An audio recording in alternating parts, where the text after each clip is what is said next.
ఎవరైనా కామెంటేటర్ అవ్వాలంటే what is the process? I'll be honest with you, ఈ circle చాలా చిన్నది, రైట్? దీనికి ఎంట్రీ దొరకడం కూడా చాలా కష్టం. బికాజ్ లైక్ ఐ సెడ్, నేను ఒక ఎక్సెప్షన్.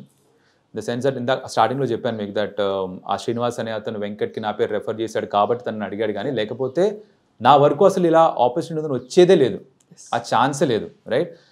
సో నాకెవరన్నా రీచ్ అవుట్ అయ్యి ఏం చేయాలి భయ్యా, నాకు కూడా కామెంట్ ఇంట్రెస్ట్ ఉందంటే నేను ఒకటే చెప్తా వాళ్ళకి, భయ్యా నీకంటూ ఒక పేరు ఆల్రెడీ వచ్చేసి ఉండాలి, నువ్వు అయితే క్రికెట్ ఆడి ఉండాలి.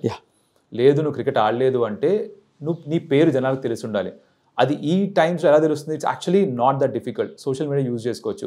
సోషల్ మీడియాలో మీరు కాంటెంట్ క్రియేటర్గా మారి మీరు క్రికెట్ గురించి కన్సిస్టెంట్గా కాంటెంట్ క్రియేట్ చేయగలిగితే, బీట్ ఇన్స్టాగ్రామ్ యూట్యూబ్, మీకంటూ ఒక ఫాలోయింగ్ ఏర్పడితే, మీకంటూ ఒక రికగ్నిషన్ వస్తే, దెన్ ఛానల్స్ మైట్ థింక్ ఓ ఇలాంటి వాడు ఉన్నాడని. బికాజ్ ఎవరో ఒకరు ఫీల్డ్లో పాపప్ అవుతారు. అది వైరల్ అయితే కంటెంట్ ఆబ్వియస్లీ ఎవరో ఒకరు చూస్తారు. I think that's the only way if you're a non cricketer.